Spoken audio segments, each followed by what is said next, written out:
Hello दोस्तों, आप सभी का स्वागत है मेरे भाग्यवती यूट्यूब चैनल पर। दोस्तों, आज हम पढ़ेंगे कक्षा 12वीं का अर्थशास्त्र। आज का प्रश्न है, मांग के नियम के अपवाद लिखिए अथवा मांग का नियम क्यों लागू होता है, इस नियम के अपवादों का उल्लेख कीजिए अथवा मांग के नियम की सीमाएं क्या हैं, कोई दो लिखिए। अथवा क्या मांग वक्र ऊपर की ओर जा सकती है, अथवा मांग के नियम के अपवाद। फिर है दोस्तों, क्या मांग वक्र ऊपर की ओर उठा हो सकता है। दोस्तों, ये प्रश्न इस तरह से कई बार आपके एग्जाम में पूछता भी है, इसलिए ये प्रश्न कितने तरह से बन सकता है, इसलिए हम ये प्रश्न आपको प्रस्तुत कर रहे हैं। मांग का नियम मूल्य और मांग के बीच विपरीत संबंध को स्पष्ट करता है। मांग का जो नियम है वो मूल्य यानी कीमत और मांग यानी आवश्यकता, इनके विपरीत संबंध को स्पष्ट करता दिखाता। किंतु प्रोफेसर वेनहम ने इसके कुछ अपवाद भी बताए हैं जिनमें यह नियम लागू नहीं हो पाता। जो प्रोफेसर वेनहम है इसके अपवाद बताए हैं, उसमें यह नियम जो है लागू नहीं हो पाता। नंबर 1 है मांग के अपवाद या मांग के नियम। भविष्य में किसी वस्तु के दुर्लभ होने की संभावना। नंबर 1 है भविष्य में किसी वस्तु की दुर्लभ होने की संभावना।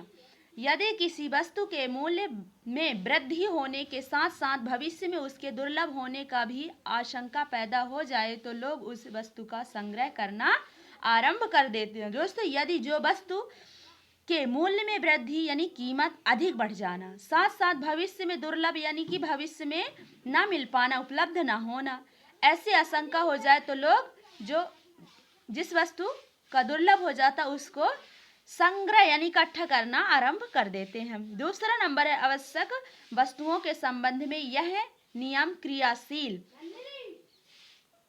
नहीं होता। हम पहले कह चुके हैं कि मांग का नियम हास्यमान तुष्टि गुण नियम पर आधारित है। मांग का नियम जो है वो हास्यमान तुष्टि गुण पर आधारित है। हास्यमान तुष्टि गुण नियम केवल सुखमय अर्थव्यवस्था में ही लागू होता है। ये कब ये नियम लागू होता है? जो सुखमय अर्थव्यवस्था होता है उनमें लागू होता है। अतः यह बात मांग के नियम के संबंध में सत्य है। यह जो मांग है यह मांग के नियम के संबंध में यह सही है। तीसरा नंबर है प्रतिष्ठा प्रदान करने वाली अथवा मूल्यवान वस्तुओं पर मांग का नियम लागू नहीं होता। जो प्रतिष्ठा प्रदान करती हैं और मूल्यवान वस्तु पर मांग का नियम लागू नहीं होता।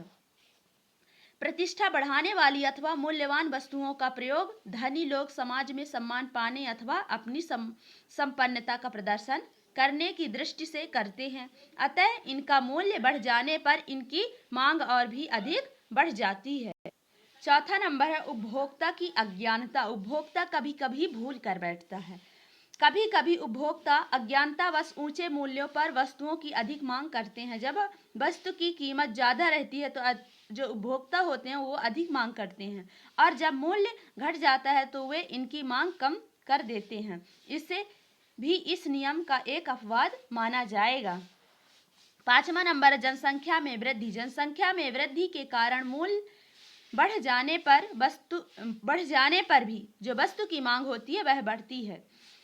भारत में जनसंख्या में तीव्र वृद्धि होने के कारण खाद्यान्न का मूल्य बढ़ने पर भी मांग बढ़ रही है। भारत में जनसंख्या क्या है? तीव्र यानी बढ़ रही है, और बढ़ने के कारण जो खाद्यान्न खाने पीने की सामग्री है उसकी मांग बढ़ रही है।